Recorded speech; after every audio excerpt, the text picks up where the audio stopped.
Welcome back to Jersey Matters. I'm Larry Mendte. It's been 1 year since 5-year-old Dulce Maria Alavez was abducted from a park in Bridgeton, Cumberland County. And investigators in Bridgeton have never stopped looking for her or her abductor. Here is my interview with Cumberland County Prosecutor Jennifer Webb-McRae. Hi, and thanks for doing this. I know that September 16th, 2019 is an important date in Cumberland County and across New Jersey because it's the day that Dulce was abducted. It's been a year later now. What's the latest in the case? Well, thank you so much for having me on your show to share the fact that we have not forgotten about Dulce Maria Alavez. This is an ongoing, active investigation. I've shared with other news outlets that we have, as recently as the last 30 days, received tips and been out of state following up on those tips. So I want the public to know that this investigation will never close. It will remain open until we determine the circumstances that led to Dulce's disappearance. And we really need the public to remain vigilant. In the absence of evidence telling us that Dulce is no longer with us, we remain hopeful that Dulce is alive. There are cases around the country where children have been located after a year has passed by. So I still remain hopeful that with the public's help, we're going to be able to crack this case and determine the circumstances that led to Dulce's disappearance. I want to go back to the tips that the tips that sent investigators out of state. Is that the first time in the investigation that's happened? No, it's not the first time, but I share that to say that we're still getting tips. People still care about little Dulce, and it's our mission to follow up on every tip. And one recent tip did take us, somewhere out of state. Is the FBI involved at this point? Yes, the FBI, the New Jersey State Police Missing Persons Unit, the Cumberland County Prosecutor's Office, as well as the Bridgeton Police Department. I also would like to thank all of the agencies throughout the state, as well as the nation, who have, when there were possible sightings, possible leads, assisted us and the FBI with tracking down those leads. And that is part of the reason that I remain hopeful that there's somebody out there that either knows something or will see something that will help us locate Dulce or the circumstances surrounding her disappearance. There was a description put out almost a year ago of a young male, a Hispanic male between the age of 25 and 35. Is that still in holding? Is that still the case?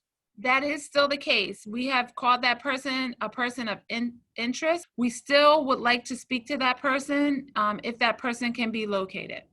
Go back to that day. It's been a year. What do we know about that day that you think is definitive at this point, based on the tips you've received? Well, I really will not talk about the details of the investigation. And the reason why is I'm a prosecutor. So once we solve this case and find someone that we believe is accountable for Dulce's disappearance, we want to prosecute that case.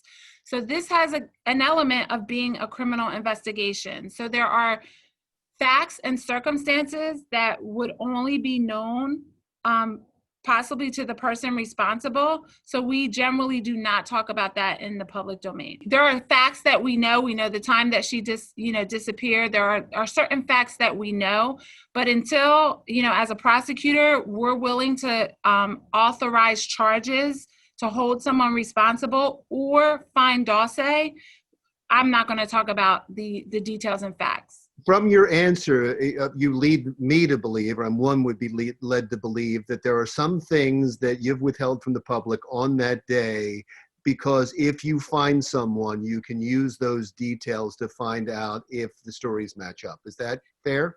That is fair, and I would frame it differently. There obviously would be information that a person who is responsible for Dulce's disappearance would have, and if we talk about those facts in the public domain, certainly there would be a defense attorney or someone else who would say, well, that person could have learned those facts from another source. I get it. So, my 25 years of criminal practice, it's just best practice to hold those facts close to the vest. What do you want out at this point? Obviously, you must appreciate the media attention on the case a year later. What do you want out in the public right now?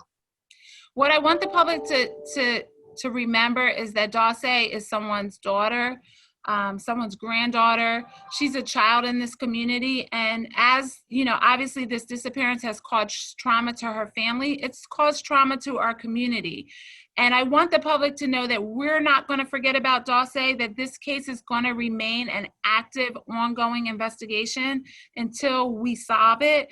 And I ask and implore them to remain vigilant. So, and be on the lookout. Additionally, I ask them any piece of information even a piece that seems insignificant to them, could be that one puzzle piece that helps us crack this case. So we're encouraging them to not discount anything and report that information to law enforcement. We've spent a great deal of time just ensuring the public that if a person who is undocumented, who may be afraid to come forward, has information, we do not care about their immigration status. There's something in New Jersey called the Immigration Trust Directive. If you are a witness or a victim of a crime, police officers know they cannot ask you about your immigration status. And our governor has said that, as well as our attorney general, directly in relation to this case. However, if a person who is afraid because of that reason comes forward, we've given them a way to give us information anonymously. They can do that through our TIP 411 line, and that's by texting to 847-411 with either Bridgeton or CCPO TIP in the tagline, the information that they want to provide. And investigators are able to communicate anonymously, but ask questions on that message line. This has got to be very personal and very frustrating to you and other investigators. Talk about the case and what it means personally to you and to them. Well, I've already mentioned that obviously something like this is traumatic to a community, and it makes every parent in a community just hold their child just a little bit tighter when something like this happens. I am a mother and a grandmother. And in addition to that, many of the investigators that are actively working this case have small children. So it's a matter of checking in, making sure everybody's okay so that they can remain focused and remain vigilant in this case. We're doing the same thing with the family, Dulce's family, through our Office of Victim Witness Advocacy, just touching in, making sure that we stay in contact so they see evidence that we have not forgotten about Dulce, and we are committed to solving this case. So the public should know from this interview that you are just as committed to this case as you were on September 16th, 2019. Absolutely. Thank you. Thank you very much. I appreciate your time. That was Cumberland County Prosecutor Jennifer Webb-McRae. When we come back, we'll continue our coverage of the abduction of Dulce Alavez and talk to a FBI investigator who has solved dozens of these cases. That's next.